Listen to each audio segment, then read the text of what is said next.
है उनका निर्देशांक होता है x, 0, x, 0।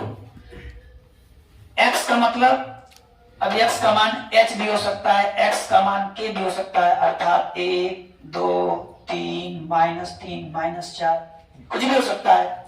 लेकिन अगर ऐसे पॉइंट x एक्सिस पर पाए जाएंगे तो वहां y का मान केवल 0 होगा।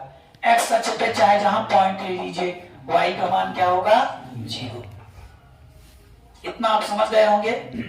y अक्ष की अगर हम बात करते हैं, अगर हम स्पेशली y अक्ष की बात करते हैं तो y अक्ष में क्या होता है देखिए, जैसे y अक्ष में हम यहाँ पॉइंट ले लिए, या y अक्ष में हम यहाँ पॉइंट ले लिए, या y अक्ष में यहाँ पॉइंट ले लिए, या y अक्ष में हम यहाँ पॉइंट ले लिए। y अक्ष पर हम कहीं भी कोऑर्डिनेट लेंगे तो उसका वैल्यू क्या होगा देखिए, 0, जैसे y का मान लीजिए यहाँ 3 है तो 0, 3, यहाँ देखिए 0, 2। तो y अक्ष पर x की वैल्यू क्या होती है? 0, क्योंकि देखिए ये मूल बिंदु है तो मूल बिंदु का कोऑर्डिनेट होता है 0, 0। यहाँ x की वैल्यू 0 है और y की वैल्यू 0 है। तो इसी के ऊपर या नीचे रहेंगे जस्ट तो x तो 0 ही रहेगा ना, तो इसलिए x की वैल्यू क्या है? 0 और y की वैल्यू 2। अगर आप यहाँ आते हैं देखिए x की वैल्यू क्या होगी? 0, y की वैल्यू मान लो -1 है। यहाँ आओगे तो x की वैल्यू 0, y की वैल्यू मान लो -2 है। तो x अक्ष पर y 0 होता है और y अक्ष पर x 0 होता है। समझ में आ गया?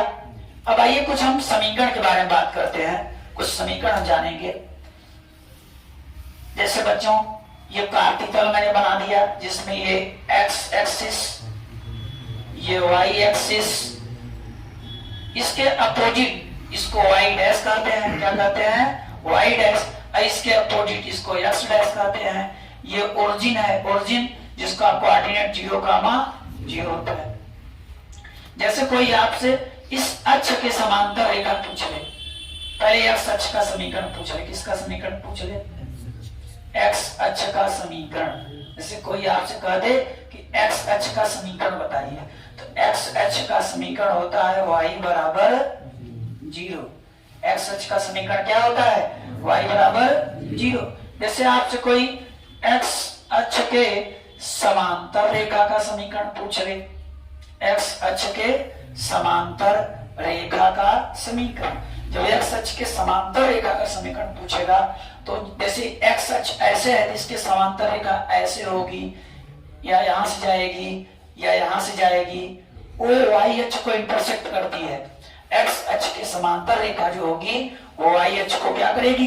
इंटरसेक्ट। मान लेते हैं कि मूल बिंदु से उसकी दूरी k है। क्या है? k। मूल बिंदु से उसकी दूरी क्या है? k। यानी वो जो यहां से जा रही है y अक्ष को यहाँ पे इंटरसेक्ट करते हुए जा रही है, तो वो केवल y के मान को दर्शाएगी। यहाँ से अगर आप देखें तो x के मान को नहीं दर्शाएगी, वो सिर्फ y के मान को दर्शाएगी। इसलिए हम कहते हैं x अक्ष के समांतर रेखा का समीकरण y बराबर k। y बराबर k। अब वो चाहे ऊपर है चाहे नीचे, k का मान जो रहेगा हम यहाँ पर रख देंगे, या हम इसको लिख सकते हैं y minus k equal to 0। अब देखिए अगर y अक्ष का कोई समीकरण आपसे पूछे, y अक्ष का समीकरण, तो y अक्ष का समीकरण क्या होगा? ये तो y अक्ष का समीकरण होगा x बराबर 0। y अक्ष का समीकरण होगा x बराबर 0। अब आपसे कोई y अक्ष के समांतर रेखा पूछे, देखिए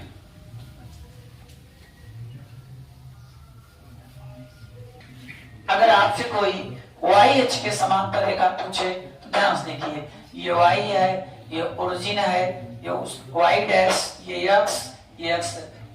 y डैश का मतलब y वर्टिकल है। y क्या है? वर्टिकल है, ऊर्ध्वाधर है। उसके समांतर जो रेखा होगी वो भी कैसी होगी? ऊर्ध्वाधर। तो चाहे इधर से जाएगी और चाहे इधर से, तो किसको इंटरसेक्ट कर रही है?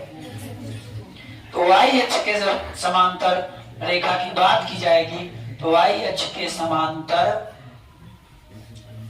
रेखा का जो समीकरण होगा वो x बराबर h होगा, या x माइनस h बराबर 0। तो ये है कोऑर्डिनेट का एकदम शुरुआत, एकदम प्रारंभ, एकदम निचले स्तर से लेके चला हूं। अब जो आपको कक्षा 10 के एक्सरसाइज में सूत्र प्रयोग करने हैं, अब उसको आप देखिए।